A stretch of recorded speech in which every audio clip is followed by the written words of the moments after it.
Ladies and gentlemen, at this time, will you please welcome to the stage your ISPA chairman, Michael Tompkins.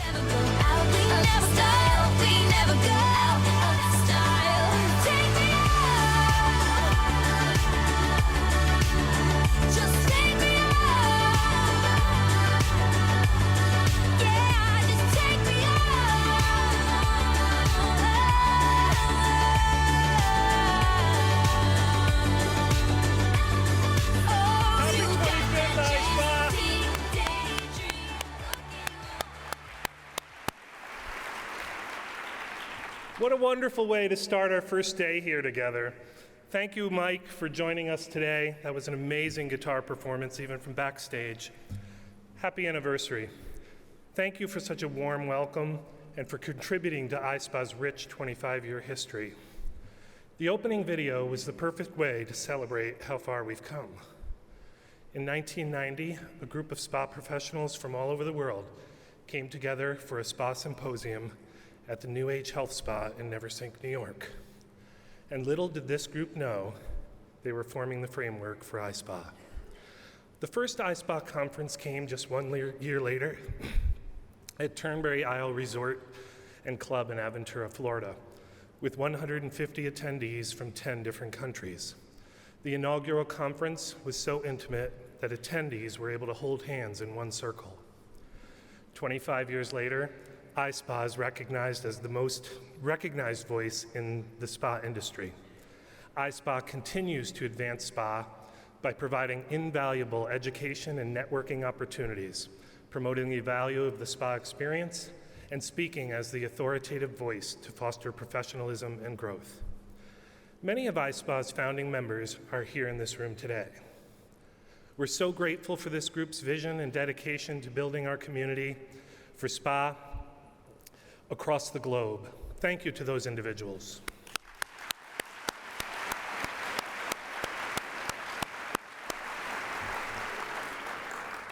Over the years, ISPA's generous exhibitors and sponsors have helped make this event possible. In 1991, a handful of resource partners filled a small room, and 25 years later, we have nearly 250 displaying their innovative products on the Expo floor. We would also like to extend a huge thank you to the general session sponsor, Hydropeptide.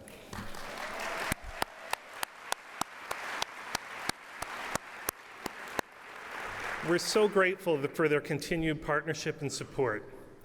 I'd like to take a few minutes to share with you some ISPA adventures that have taken place this past year, if you weren't aware.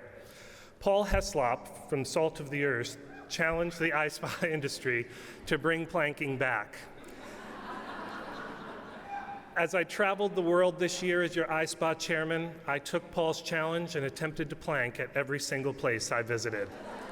In London, at the Professional Beauty Show, at the Washington Spa Alliance, in Vermont for the Green Spa Network, in Beverly Hills at the West Coast Media event, and for a future Throwback Thursday, I had to stop at the iconic Leave It to Beaver House. In Miami at Spa Tech, at the ProMed conference in Tampa, at Indigo Spa at Hilton Head Health, in my new hometown, St. Louis, and at a quick stop at the ISPA offices in Lexington, Kentucky.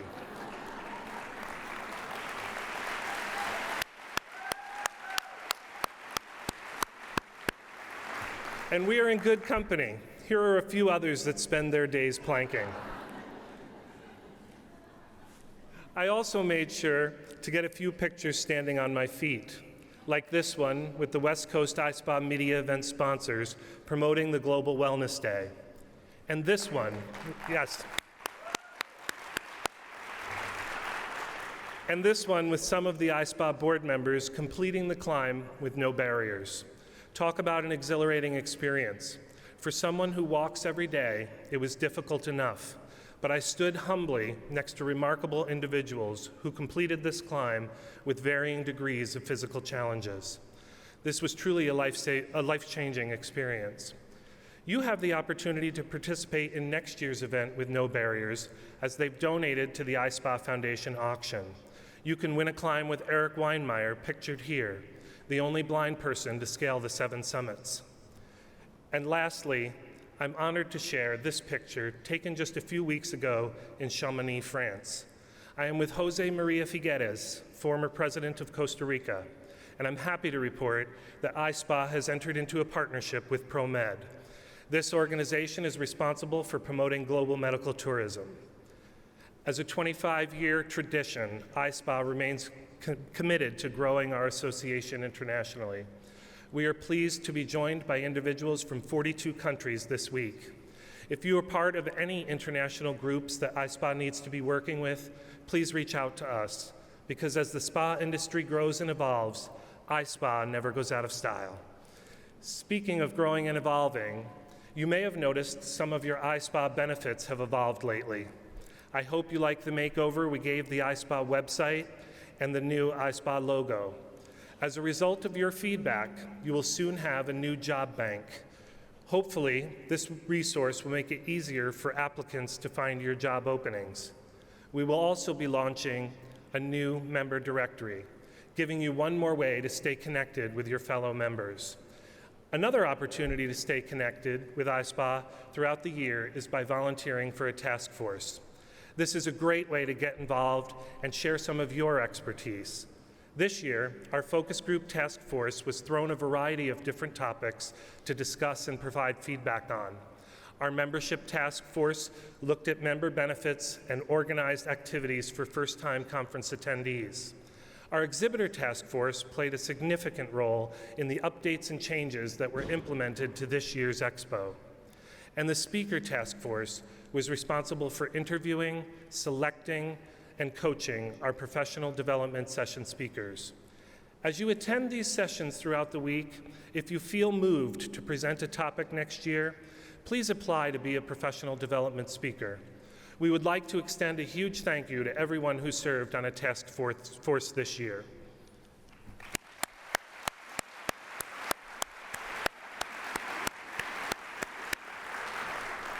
Other individuals serving the association who deserve a big thank you is our volunteer board of directors.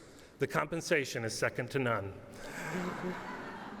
We are thrilled to welcome a great group of new directors, Michael Harmsworth, Garrett Mersberger, and Dawn Tardif.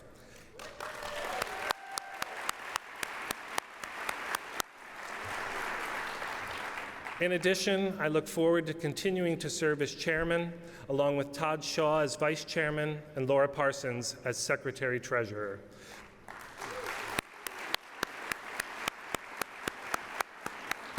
I'd like to thank the board of directors, and please extend a thank you to them during the week for their continued service. Before we hear from the speakers today, I'd like to share a quick video with you about the bags our attendees are carrying this week. Hey, my name is Oliver Shuttlesworth, and I'm the founder and CEO of Asperos. Asperos sprang to life after several trips volunteering in Central America. While I was on those trips and speaking with members of the community, the one thing that kept coming up over and over again was the lack of access to education for many of the children in those areas. Struck by that, I came back inspired to create something that would help build a brighter future for children and the communities. After several months of brainstorming, pretty long nights, and probably way too much coffee, I came up with what I thought was a very logical solution. Asperos would sell backpacks and other book bags and help fund 1 year of education for a child in the developing world with every product that we sold. Since then, we've developed a wide range of bags, but the mission remains the same. Around the world today, more than 75 million children lack access to any form of education, despite the fact that tuition can cost as little as $20 per year in some countries. We believe that education is a fundamental right. We also believe that education is not the filling of a pail, but the lighting of a fire that can spread through communities. The name Asperos is derived from the Spanish verb esperar, which means to hope. And when you carry an Asperos product, you do more than simply carry a bag. You carry hope. So take heart in knowing that the bags you're carrying this week each help fund 1 year of education for a child in the developing world. On behalf of Asperos, I would like to thank Resort Suite, this year's ISPA Conference and Expo bag sponsor, and ISPA for their support in our initiative. In attending the ISPA Conference and Expo and carrying these bags, you're helping further our mission and carrying hope wherever you go. So thank you for your generous support of Asperos, and have a wonderful event.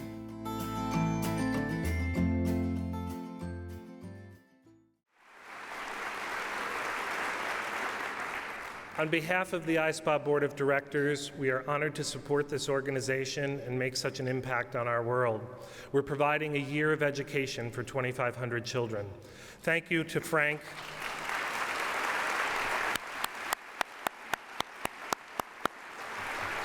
And all of our sponsors. Gosh, where would we be without you? It's now my distinct pleasure to introduce the recipient of this year's ISPA Visionary Award, Boldajar Karanse.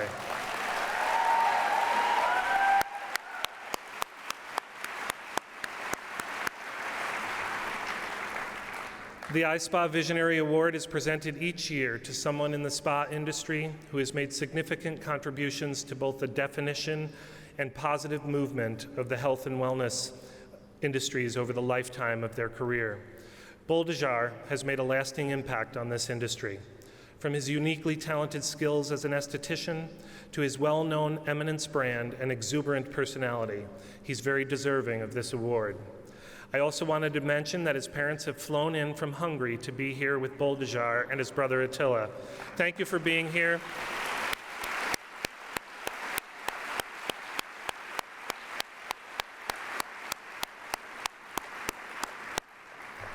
Thank you for being here, Joseph and Aniko Karanse. Although I can attempt to describe Boldajar with words, it's nearly impossible. So instead, he had this video made to show you who he is. Boldajar Karanse, an icon of the spa industry. Having personally trained over 250,000 spa professionals worldwide in over 2,000 classes with his humorous and entertaining presentation style. A European-trained master esthetician with a celebrity client base second to none. Celebrated entrepreneur and winner of the Ernst & Young Entrepreneur of the Year Award. A survivor of childhood leukemia. Dedicated philanthropist whose company has planted over 4 million trees worldwide. Lifetime believer in organic wellness inside and out, helping sick children with organic foods. Boldajar Karanse, ISPA's 2015 Visionary of the Year.